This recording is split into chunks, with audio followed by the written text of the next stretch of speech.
అక్కడ లెక్కకు వచ్చేది వాళ్ళే. నువ్వు కన్న పిల్లలు నీకు లెక్కకు రారు. అసలు వాళ్ళు పరలోకానికి వస్తారో రారు కూడా తెలియదు కదా. నీకు తెలుసా నీ భర్త నీతో పాటు పరలోకానికి వస్తాడని, నీ భార్య నీ పరలోకానికి వస్తుంది నీతో పాటని, నీ పిల్లలు నీతో పాటే పరలోకానికి వస్తారని నీకు తెలుసా?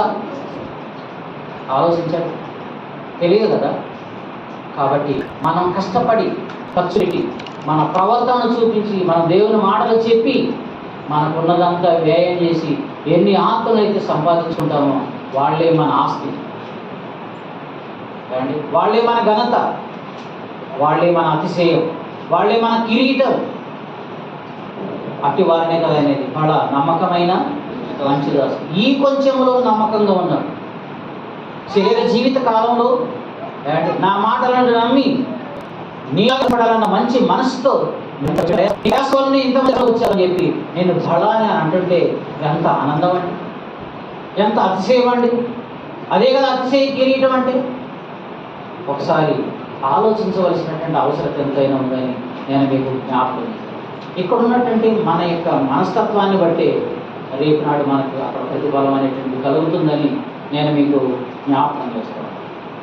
మత్తయి సువార్త 6వ అధ్యాయం 19వ వచనం నుండి చదువుకుంటూ పోదాం. భూమి మీద మీ కొరకు ధనము కూర్చుకోవద్దు. ఇక్కడ ఒకవేళ మీరు అలా కూర్చుకొని ఉంటే ఇక్కడ చిమ్మిటయు తుప్పును తినివేయును, దొంగలు కన్నం వేసి దొంగిలించెదరు. పరలోకమందు మీ కొరకు ధనమును కూర్చుకొనుడి. అక్కడ చిమిటైనను తుప్పైనను తినివేయదు, దొంగలు కన్నం వేసి దొంగిలించరు. నీ ధనం ఎక్కడుండునో అక్కడే నీ హృదయము ఉండును అని మంచి మాటలు చెప్పాడు. భూమి మీద మీ కొరకు ధనమును కూర్చుకొనవద్దు అన్నాడు. కూర్చుకోమన్నాను. కూర్చుకొనవద్దు. ఒకవేళ కూర్చుకుని ఉంటే నీ దగ్గర ధనం ఉంటే స్నేహితులను సంపాదించుకోవడానికి నీ ధనాన్ని ఖర్చు పెట్టు అని చెప్తా ఉన్నాడు. అంటే ధనం ఉండడం అనేది తప్పు కాదు. ఆ ధనం ద్వారా కొన్ని ఆత్మలను దేవుని కొన్ని కార్యాలను జరిగిస్తే దేవుడు చూస్తున్నాడు. నువ్వు చేసేటువంటి ఆ కార్యక్రమాలను ప్రవర్తించేటువంటి తీరును దాన్ని బట్టి రేపు నాడు దేవుడు సర్టిఫికేట్ ఇస్తాడని జ్ఞాపకం చేస్తున్నాడు. ఆయన మనకు చెబుతున్నటువంటి మెలకువైన మాట ఏంటంటే భూమి మీద మీ కొరకు ధనం కూర్చుకోవద్దు. ఒకవేళ భూమి మీద మీకు ధనం కూర్చుకుంటే అది నా కొరకు ఖర్చు పెట్టండి అని అర్థం. మీ కొరకు ధనం కూర్చుకోవద్దు అంటే ఒకవేళ ధనం ఉంటే ఏం చేయాలి? దేవుని కొరకు దాన్ని ఖర్చు పెట్టాలి. భూమి మీద మీ కొరకు ధనమును కూర్చుకోవద్దు. ఒకవేళ అలాగ మీ కొరకు అతను కూర్చుకొని కూడబెడితే చిమెట కొడుతుంది, తుప్పు తిని వేస్తుంది, దొంగలు ఒక రోజు కన్న వచ్చి దొంగిలించుకొని పోతారు. ఏమండి అయిపోతుంది. పరలోకంలో మీకు ధనం కూర్చుకోండి. పరలోకం ధనాన్ని మీరు కూర్చుకోండి. అక్కడ చిమిట కొట్టదు, తుప్పు తినివేయదు, దొంగలకు అన్నం వేసి దొంగలు. మీ ధనం ఎక్కడ ఉంటుందో మీ హృదయం కూడా అక్కడే ఉంటుంది అన్నాడు. మీ ధనము దేవుని కొరకు పరలోకం కొరకు ఖర్చు పెట్టారనుకోండి, మీ హృదయం ఎక్కడ ఉంటుంది? మీరు బాగా సంపాదించి బ్యాంకులో డబ్బు వేసుకున్నారు అనుకోండి, మీ మనసు అంతా ఏడ ఉంటుంది?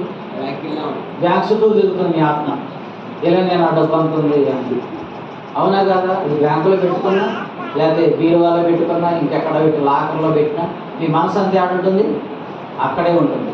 మీరు బ్యాంకులో పెట్టుకున్నారనుకో, సడన్గా ఒక వార్తున్నాడు, ఆ బ్యాంకులో నిప్పులు లేసాయి, మొత్తం డబ్బు అంతా కాలిపోయింది, ఖాతాలన్నీ ఎగిరిపోయాయి అన్నారనుకోండి. ఇప్పుడు ఏమవుతుంది సంగతి? గుండె ఆగిపోతుంది. వామ్మో నా డబ్బు అంతా కాలిపోయింది. అది పరిస్థితి ఇక్కడ. అదే దేవుని యొక్క రాజ్యంలో కనుక పరలోకపు ధనాన్ని సమకూర్చుకుంటారు. దొంగరాడు అగ్గిలాడు అండ్ దొంగలకు అన్నం వేసి దొంగిలించేటువంటి పరిస్థితి. అంతకంటే అందుకే అక్కడ దాన్ని సంపాదించుకోండి అని చెప్తారు. ఇక్కడ ధనాన్ని అక్కడ సంపాదించుకుంటాం అంటే మనకు చాలాసార్లు విన్నాం. మనకు తెలుసు. ఒక యవనస్తులు వచ్చి యేసుక్రీస్తు దగ్గర మాట్లాడుతున్నప్పుడు నాకు పరలోకం కావాలి ఏం చేయాలని అడిగినప్పుడు ఆయన సలహా చెప్పాడు కదా. ఆ సలహాలు ఆయన ధర్మశాస్త్రాన్ని అంతా నేను చిన్నప్పటి నుండి పాటికి నాకేంటి పదవి ధైర్యంగా దర్జాగా చెప్పాడు. మరి నీకు ఒకటి పదవగలరని నాకు పదవితో చెప్పాడు. నువ్వు ధనవంతుడు కనుక అమ్మి బీదలకు ఇచ్చేసి నువ్వు వచ్చి నన్ను వెంబడించు, నీకు పరలోకం కలుగుతుంది, పరలోకంలో నీకు ధనం కూడా కలుగుతుంది, నువ్వు వచ్చి నన్ను వెంబడించు అన్నాడు యేసు. ఈ మాట కనుక నమ్మితే వాడు ఏం చేయాలి తెలిసిన? వాడుకున్నటువంటి ధనాన్ని అంతా ఆయన మాటను బట్టి ఖర్చు పెట్టి పరలోక ధనంగా మార్చుకోవాలి. అప్పుడు వెళ్ళినప్పుడు పరలోకంలో వాడు ధనవంతుడు అవుతాడు. పరలోకంలో నీకు ధనం కలుగును అన్నాడు కదా, అన్నాడు లేదా? పరలోకంలో నీకు ధనం కలుగును అన్నాడు. అంటే పరలోకంలో ధనవంతుడు నువ్వు. అది స్థిరం, అది శాశ్వతం. ఇక్కడ ఒకవేళ నువ్వు ధనం సంపాదించుకున్నావు అనుకో, రేపు వైరస్ లాంటి కరోనా వైరస్ వచ్చిందనుకో, అండ్ ఒకడు 8 కోట్లు పెట్టాడంట ఖర్చు, కరోనా వ్యాధి వచ్చింది, అయినా బతకలేదని చచ్చిపోయాడు. ఎన్నాళ్ళు కష్టపడ్డాడు తిని తినక, అండ్ కూడబెట్టాడు ఒక్కసారి తీసుకుపోయి ఆడోసాడు, అయినా బతికాడా? అదైనా నిన్ను వదిలిపెట్టిపోతుంది, నువ్వైనా దాన్ని వదిలిపెట్టు. అది స్థిరం కాదు కదా. స్థిరమైన దాన్ని చూపిస్తున్నాడు దేవుడు. ఎక్కడ స్థిరంగా ఉంటుందో, ఎక్కడ పటిష్టంగా ఉంటుందో, ఎక్కడ భద్రంగా ఉంటుందో దేవుడు చెప్తున్నాడు. మనం జ్ఞానంగా ఆలోచించి కనుక చేస్తే మన ఇక్కడ ఉన్నటువంటి ధనాన్ని పరలోక ధనంగా మార్చుకున్నంత శ్రేష్టమైనటువంటిది ఇంకా ఏది లేదని నేను మీకు జ్ఞాపకం చేస్తాను. కాబట్టి ఆయన చెప్పినటువంటి మాటలు, ఇంకొక పర్వంలో ధనమును కూర్చుకొనండి, అక్కడ చిమేట కొట్టదు, తుప్పు తిని వేయదు, దొంగలకు అన్నం వేసి దొంగలకు మీ యొక్క ధనం ఎక్కడ ఉంటుందో మీ హృదయం కూడా అక్కడే ఉండును అని చెప్పాడు. ఇక్కడ నేను ఒక మాట చెప్పి ముగిస్తాను. మనకి ఇంకొక కార్యక్రమం ఉంది కదా, అండ్ త్వరగా నేను ముగించాలన్నాను. ఎబ్రిల్ రాసిన పత్రిక 6వ అధ్యాయం 10వ వచనం. ఎబ్రిల్ రాసినటువంటి పత్రిక 6వ అధ్యాయం 10వ వచనం చదువుదామా? జాగ్రత్తగా నలిగి మాట. మీరు చేసిన కార్యమును మీరు పరిశుద్ధులకు ఉపచారం చేసి ఇంకను ఉపచారం చేయుచుండుట చేత తన నామమును బట్టి చూపిన ప్రేమను మరచుటకు దేవుడు అన్యాయస్తుడు కాదు అన్నాడు. ఎంత పెద్ద మాట అండి. మీరిక్కడ చూపిన ప్రేమ, ఆ ప్రేమ ద్వారా మీరు పెట్టినటువంటి ఖర్చు దేవుడు చూస్తున్నాడు అక్కడ. ఇక్కడ మీరు చూపినటువంటి ప్రేమను బట్టి, చేసిన త్యాగాన్ని బట్టి, చేసిన దాన్ని చేసినట్టుగా మర్చిపోవడానికి దేవుడు ఏం అన్యాయస్తుడు కాదు అన్నాడు. అంటే మీరు చేసింది చేసినట్టుగా జ్ఞాపకం పెట్టుకోవట్లేదా? అంటే దేవుని జ్ఞాపకాల్లోకి వెళ్ళిపోతుంది. అది నువ్వు ఇక్కడ చేసిన ప్రతి సహాయం ఏదైతుందో అది ఎవరి జ్ఞాపకాల్లోకి పోతుంది? దేవుని జ్ఞాపకాల్లోకి వెళ్ళిపోతుంది.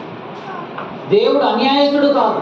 మీరు చేసినటువంటి ఉపకారాన్ని బట్టి ఆయన మరిచిపోవడానికి ఆయన అన్యాయస్తుడు కాదన్నాడు. ఎంత మంచి మాట అండి.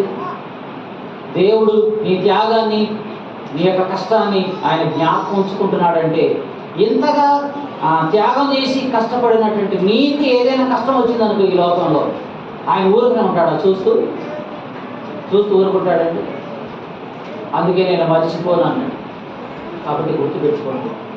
చాలామంది ఈ మాటలను నమ్మక, సత్యాన్ని హృదయంలో స్వీకరించలేక, ఈ లోకంలో ఉన్నటువంటి ధనం మీద ఆపేక్ష కలిగి, దీన్ని ఎడదిరిగి నేను వదులుకోకూడదు, ఇంకా దీనికి ఎలా రెట్టింపు చేసుకోవాలనే ఆలోచనలు ఉన్నాయి తప్ప, ఇదిగో దీని వలన నేను పరలోకానికి వెళ్ళాలి, నాతో పాటు ఇంకొంతమందిని పరలోకానికి తీసుకుని రావాలి, అదే స్థిరం, అదే అక్కడ నాకు ధనం, అదే అక్కడ నాకు అతిశయం, అదే అక్కడ నాకు నెమ్మది, అంటే ఆనందం అని చెప్పి కనుక అనుకుంటే ఇక్కడ ఎవరు కూడా ఈ ధనం మీద మనసు ఉంచలేరు కూడా.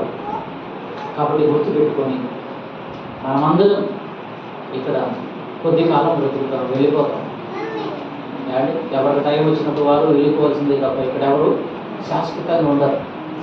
ఉన్నప్పుడే మనం దేవుని మాటల మీద నమ్మకం ఉంచి మనం పరలోకపు ధనాన్ని సంపాదించుకోవడానికి ప్రయత్నం చేయాలి. పరలోకంలో చేర్చబడ్డ మన వల్లే ఇంకొంతమందిని ఆత్మను రక్షించడానికి మనం ప్రయాసపడాలి అని చెప్పి